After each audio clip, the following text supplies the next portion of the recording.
En este episodio prosigue la exploración lunar con otras misiones del proyecto Apolo. La tragedia que rozó el Apolo 13 y la aventura de la primera estación espacial americana, el Skylab. Las estaciones rusas Salyut y Mir. Y los extraordinarios récords de permanencia de los cosmonautas rusos. Los éxitos del transbordador espacial, la tragedia del Challenger y una rápida visión de los proyectos para el futuro. Este episodio está dedicado a las grandes hazañas estadounidenses y rusas que han marcado la extraordinaria era de los vuelos espaciales después de la conquista de la Luna. Naturalmente, la conquista de la Luna nos involucró a todos emocionalmente. Fue el auténtico primer paso del hombre fuera del planeta.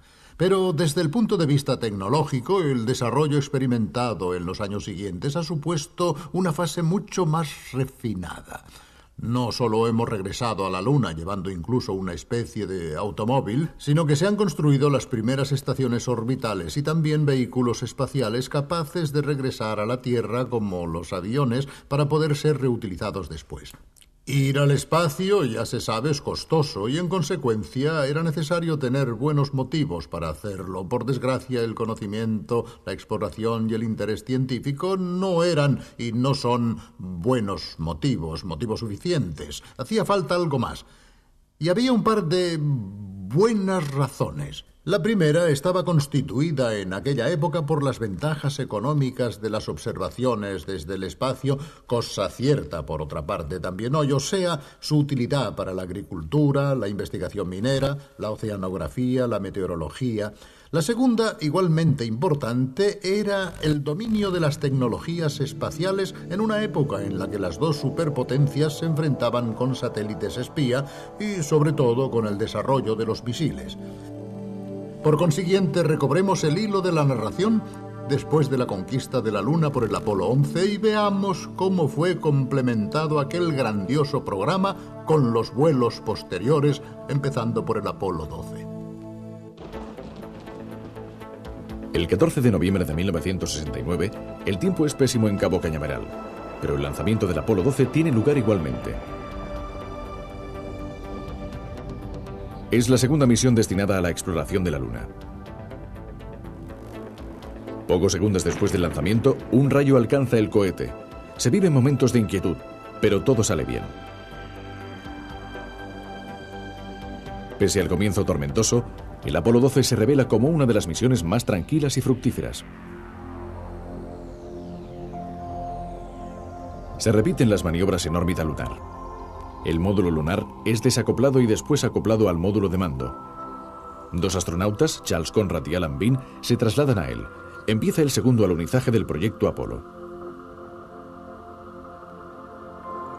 El módulo se posa en el suelo lunar con una maniobra perfecta a pocos metros del punto previamente establecido en el Océano de las Tormentas, cerca de una sonda automática lanzada 2 años antes, la Surveyor 3. Los dos astronautas permanecen en la Luna durante 31 horas y realizan 2 paseos, recogiendo muestras de rocas y dejando sobre la superficie un sismógrafo para registrar los terremotos lunares, es decir, los temblores de la corteza lunar, a partir de los cuales estudiar la constitución de los estratos más internos. Gracias a análisis efectuados en tierra, se confirma que se puede obtener oxígeno y otros elementos del suelo lunar. Las otras misiones se suceden con éxito, excepto la Apolo 13. Esta misión no se convierte en una tragedia por muy poco. La explosión de los depósitos de oxígeno en el módulo de mando obliga a los 3 astronautas a trasladarse al módulo lunar y a utilizar sus motores para volver a la Tierra. En una declaración de la NASA puede leerse: el Apolo 13 debe ser clasificado como un fracaso. Pero en otro sentido, esta misión demuestra la capacidad humana para operar incluso bajo una tensión extrema. Por eso, será siempre recordada en la historia de la astronáutica. Con el Apolo 15 se lleva a la Luna un jeep especial, el rover lunar, que permite a los astronautas un radio de exploración mucho mayor. Es un curioso vehículo eléctrico que alcanza una velocidad máxima de 11 km por hora. Los astronautas del Apolo 15 lo utilizan para recorrer 27 kilómetros alrededor del punto de alunizaje. También los tripulantes del Apolo 16 se desplazan por la Luna con un rover cubriendo unos 30 kilómetros y recogiendo casi 100 kilos de suelo y rocas. La última misión en la Luna es la del Apolo 17. El lanzamiento tiene lugar el 17 de diciembre de 1972. Todas las maniobras se desarrollan a la perfección y el módulo lunar se dirige con exactitud al punto elegido para el alunizaje. A bordo se encuentran Eugene Cernan, el comandante, y Harrison Schmitt, geólogo, además de astronauta. Su exploración de la superficie lunar es la más extensa y profunda. Permanecen casi 3 días en la Luna y con el rover recorren 34 kilómetros alrededor del punto de aterrizaje en el Mar de la Serenidad, cerca del valle de Taurus-Littrow. En estas exploraciones se recogen 110 kilos de rocas y se colocan numerosos instrumentos para estudiar diversas características lunares.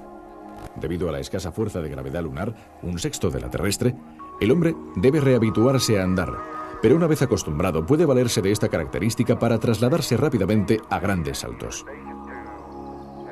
Schmitt no puede contener su entusiasmo al descubrir en un cráter una roca de color anaranjado.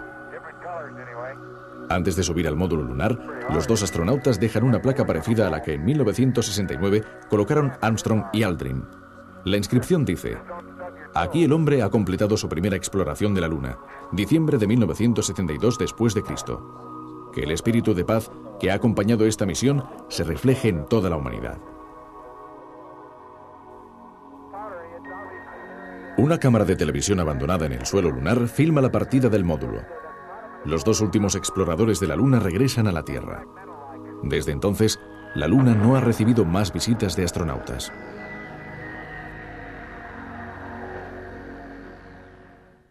Bueno, son imágenes que todavía hoy nos dejan maravillados, sobre todo si pensamos que estos progresos se realizaron en muy poco tiempo.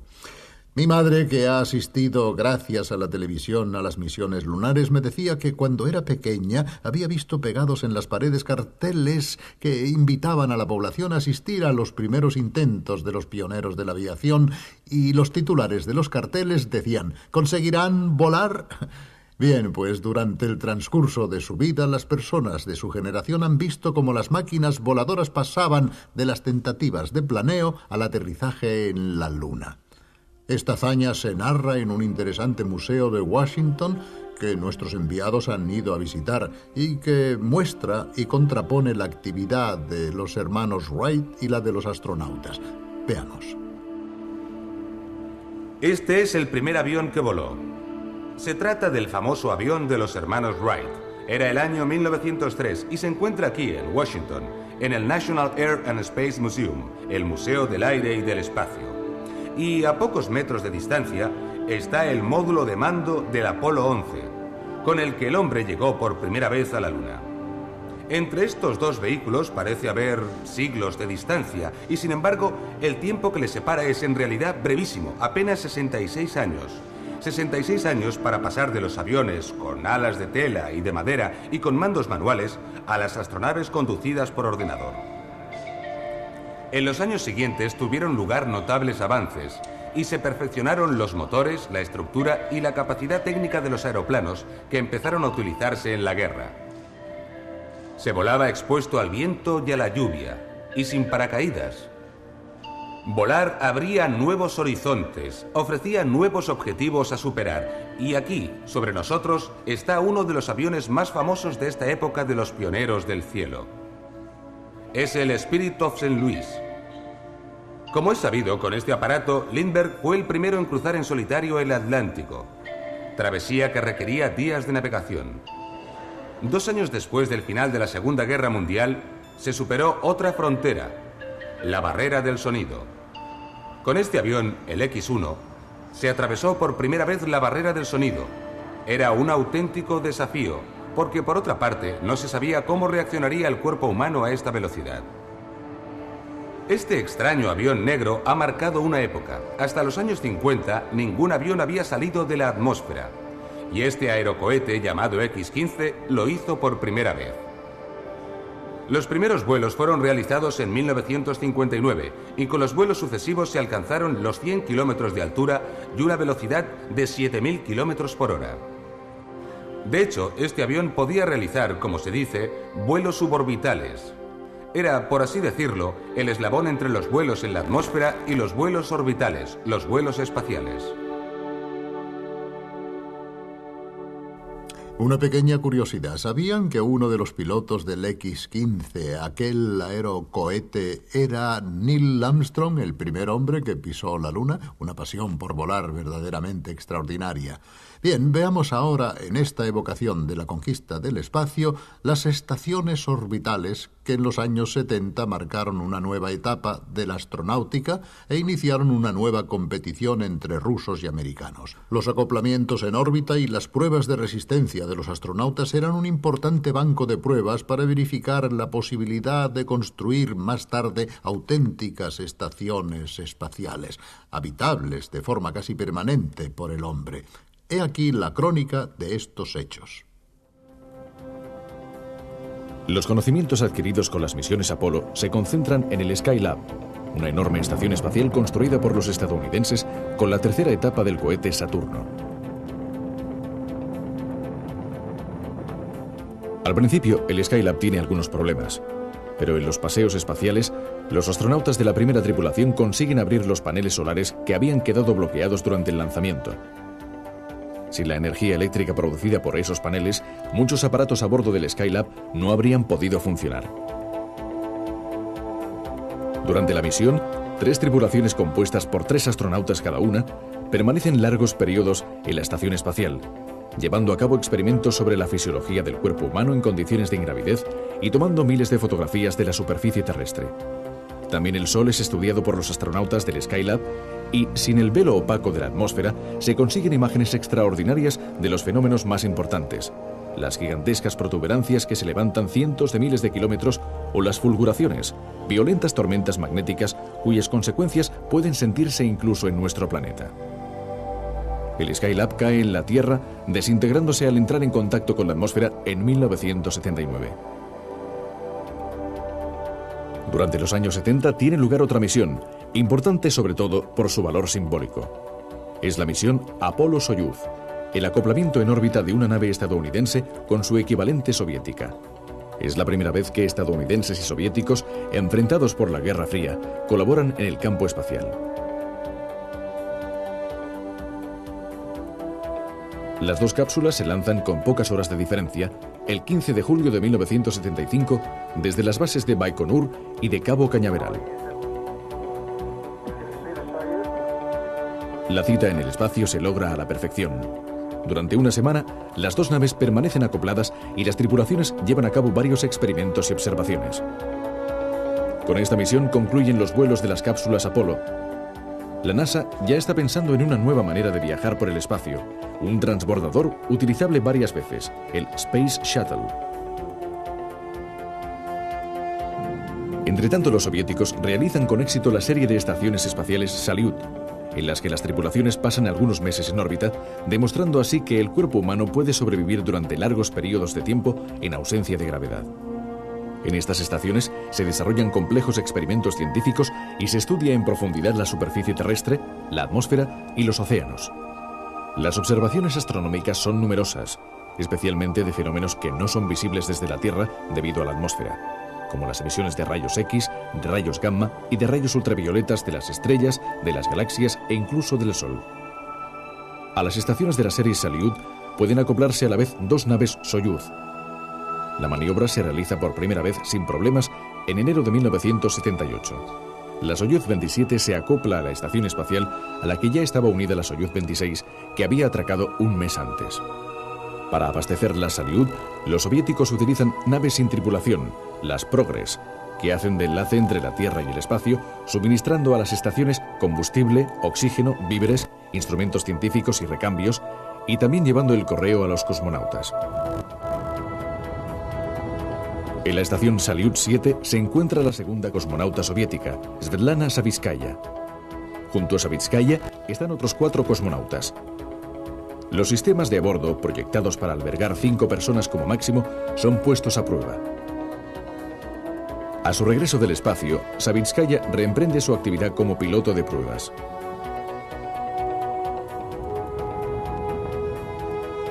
Las estaciones de la serie Salyut han estado ocupadas hasta 1986. La última Salyut, la número 7, se precipitó sobre la Tierra desintegrándose al contacto con la atmósfera en 1991. Pero, entre tanto, la Salyut ha sido sustituida por una nueva estación espacial, la Mir, que todavía sigue en órbita. La Mir es puesta en órbita el 20 de febrero de 1986 por un gigantesco cohete Proton. La nueva estación es tan grande como las viejas Salyut, pero presenta grandes novedades. En sus 5 escotillas pueden atracar a la vez 5 Soyuz, varias naves de carga Progress y varios módulos científicos como el Kaband. Pueden vivir a bordo hasta 6 cosmonautas y sus habitáculos son mucho más cómodos que los de la vieja Salyut. En la Mir, Valery Polyakov bate el récord de permanencia en el espacio con 439 días de estancia en la estación espacial. Actualmente está demostrado que el hombre puede vivir en estas condiciones durante largos periodos, aunque su sistema muscular y esquelético necesita una gimnasia diaria cuidadosamente estudiada.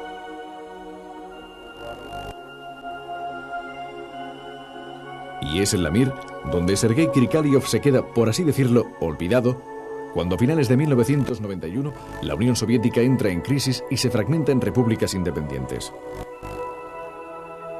Krikalev, que debía regresar a la Tierra en octubre de 1991, conseguirá volver en marzo de 1992, no ya a la Unión Soviética de la que había salido, sino a una nueva nación, Rusia. Bien, pueden pasar cosas así en el espacio, pero hay un aspecto interesante a mencionar en las misiones espaciales soviéticas.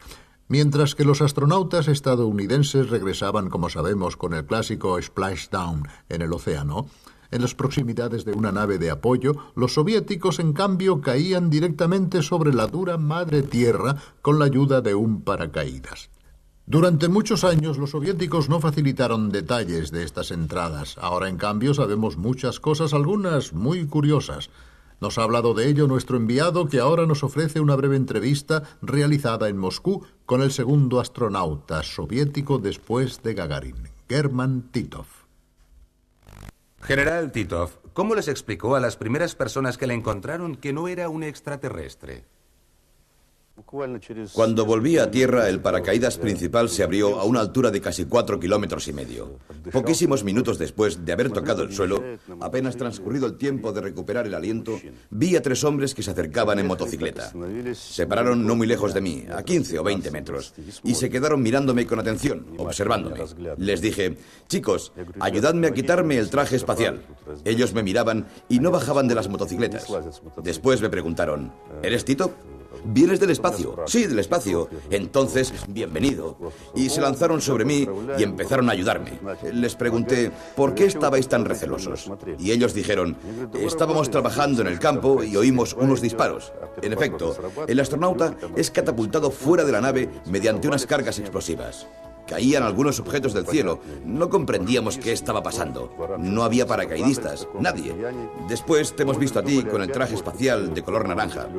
Ese traje tan extraño, y hemos pensado que nuevamente habían abatido a un piloto americano.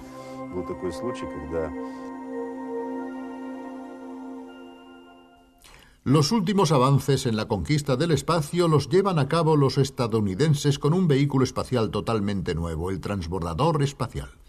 El sueño de los primeros inventores de cohetes era construir un vehículo capaz de alcanzar la órbita terrestre y después volver a la Tierra como un avión. Este sueño se hizo realidad en los años 80, pero ya en 1969 el proyecto estaba en marcha. Bueno, en aquel momento yo me encontraba en Houston y hablando con el jefe del proyecto que después construiría el transbordador, le pregunté si podía reservar plaza en el primer vuelo con periodistas a bordo. Por supuesto, me dijo, usted es el primero de la lista. Por ahora todavía estoy esperando, pero nunca se sabe. Este es el transbordador. Estamos en 1981. Desde hace algún tiempo, la NASA ha concentrado todos sus recursos en el desarrollo de un vehículo cósmico alternativo a los cohetes, el transbordador espacial, una nave utilizable varias veces. Empieza así una nueva era en los vuelos espaciales. El transbordador se eleva como un misil, entra en órbita como una astronave y aterriza como un avión.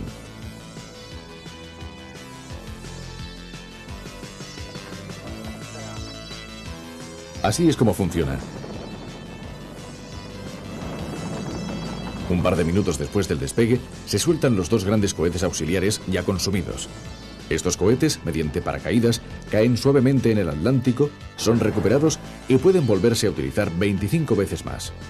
Después de 9 minutos se desacopla el gran depósito de carburante y el transbordador puede entrar en órbita.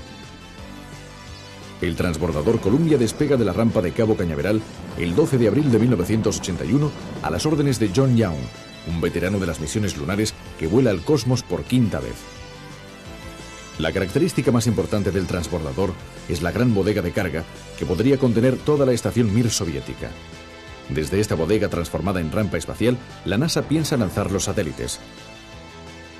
Y no solo eso.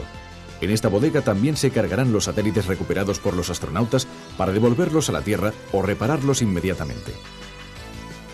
Una de las operaciones más espectaculares de mantenimiento se efectúa con éxito en el telescopio espacial. Este telescopio, lanzado en abril de 1990, tenía un defecto que le hacía miope. Sus imágenes eran confusas y no mostraban los detalles esperados. En diciembre de 1993, los astronautas del transbordador recuperan el gran telescopio y le aplican unas lentes electrónicas para mejorar su visión. Si bien esta operación se desarrolla con pleno éxito, el lanzamiento de satélites por el transbordador resulta más costoso y difícil de lo previsto. Otros cohetes, como el Ariane europeo o el Proton soviético, se convierten en competidores peligrosos.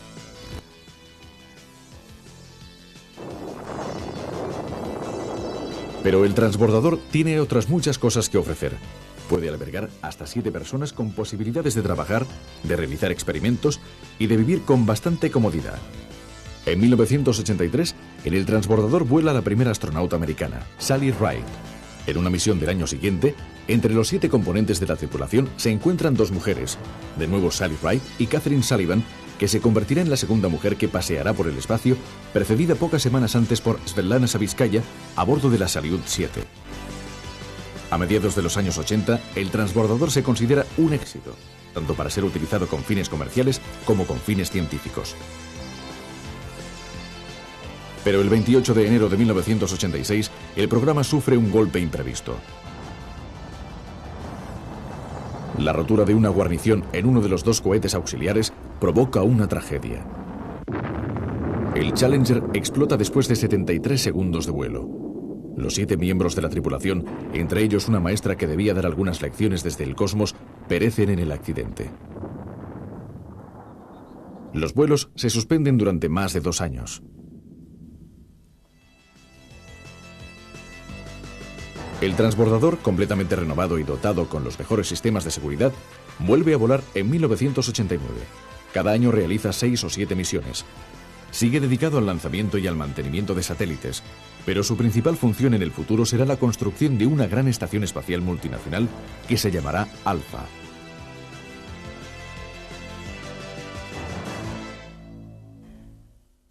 Bueno, ya hemos llegado a nuestros días. ¿Qué nos depara el futuro? ¿Qué grandes proyectos están en estudio? Bien, el más importante es, sin duda, la gran estación espacial. Se llamará Alpha y en ella participarán, además de estadounidenses, europeos, japoneses y rusos. Es más, para preparar la construcción de este gran laboratorio que volará sobre nuestras cabezas, las tripulaciones americanas del transbordador y los cosmonautas de la estación rusa Mir se reúnen regularmente en órbita y durante estas citas estudian y experimentan todo lo necesario para realizar la gran estación. Veamos cómo.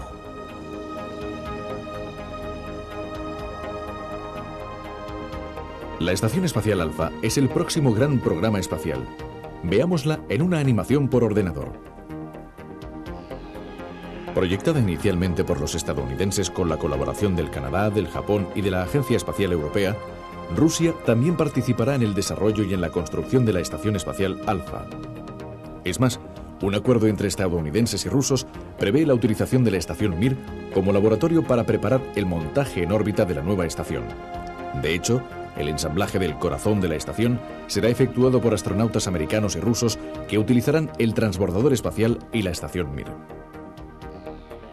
Después de la construcción del núcleo central, podrán acoplarse otros módulos realizados por las naciones participantes.